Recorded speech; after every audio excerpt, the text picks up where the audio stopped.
La fiscalía se mete a la casa de unas personas sin orden de cateo, se los lleva detenidos y posteriormente les fabrica una carpeta de investigación por el delito de secuestro.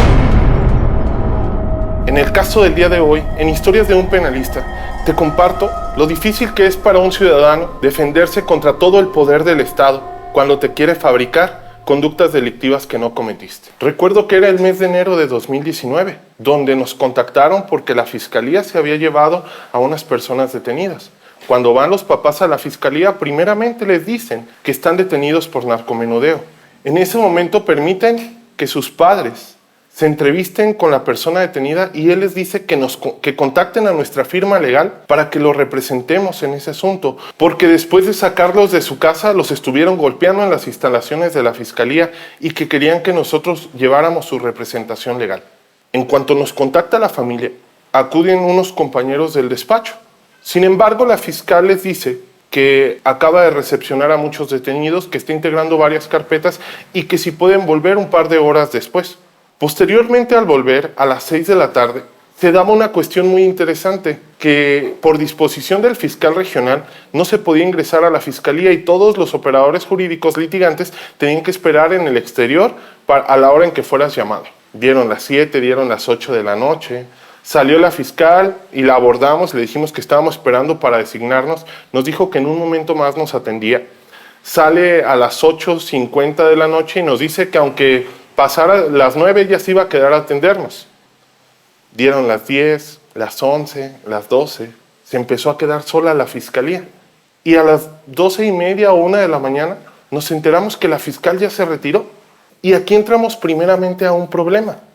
¿Por qué? Porque la persona no estaba en indefensión, porque debería tener designado el defensor público. Pero él quería elegir libremente un defensor y ese derecho estaba siendo obstaculizado. Cuando nos damos cuenta de que la fiscal se fue, obviamente eso generó molestia. Incluso estaban los padres del detenido ahí también con nosotros esperando ese tema. La pregunta es, ¿qué debía hacer como abogado para salvaguardar los derechos de mi representado y sobre todo para designarme? Pues incluso había comentarios de que les querían fabricar diversas carpetas de investigación. Tenía varias opciones. Tenía la presentación de un juicio de amparo, pero obviamente con la disyuntiva de que estaba garantizado el derecho de defensa, o tenía la otra opción, que es la presentación de un escrito de tutela de derechos ante el juez de control.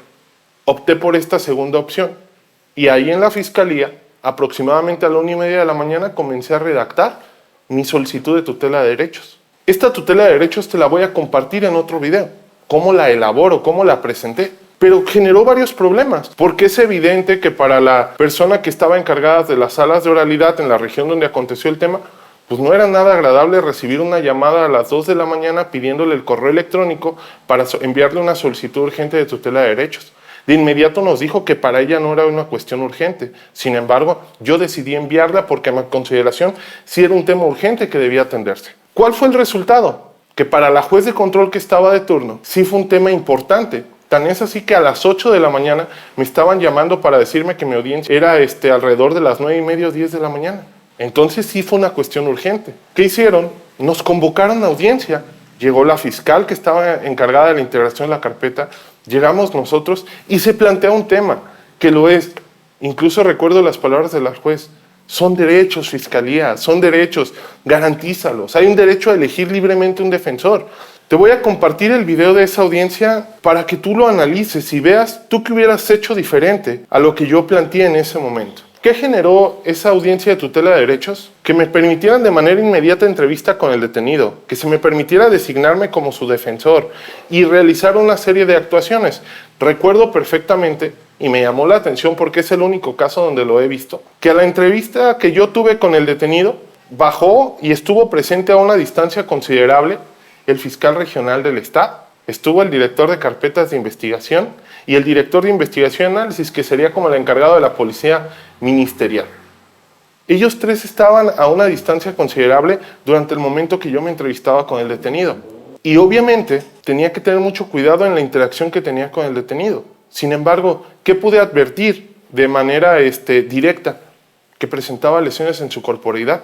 Sin embargo, el certificado médico de fiscalía decía que no tenía lesiones. Incluso él me dijo que estaba siendo golpeado al interior de las instalaciones de los separos de la fiscalía. Solicité ese girar oficio a perito médico forense y a perito en fotografía para que en mi presencia se recabara un dictamen pericial en materia de medicina a mi representado y se establecieran todas y cada una de las lesiones que presentaba en el momento de la inspección en su corporidad. Esto incluso generó molestia en el personal de la fiscalía. Y quiero compartir contigo esto, ¿por qué? Porque yo sé que a todos nos ha pasado y son vivencias y que podríamos considerar errores de juventud que nos van forjando como litigantes. ¿Por qué? Porque más tarde, después de hacer el certificado médico, recuerdo que me dice la persona que tenía a su cargo la carpeta de investigación: no te preocupes, ya no hay que hacer tanto problema, es un simple narcomenudeo. Sí. Vente a las 12 del día y te lo entrego. En términos del 140 te doy su libertad. Por lo tanto, atendiendo a los deberes de lealtad, objetividad y buena fe que deben regir la función de los operadores jurídicos, nos trasladamos a nuestro domicilio en espera de que al día siguiente pues, se cumpliera el plazo de retención ministerial y nos entregaran a la persona en libertad, tomando en cuenta que el hecho por el cual estaba detenido era un supuesto narcomenudeo, que evidentemente no había acontecido, pero eso sería materia de incorporar actos de investigación posteriores.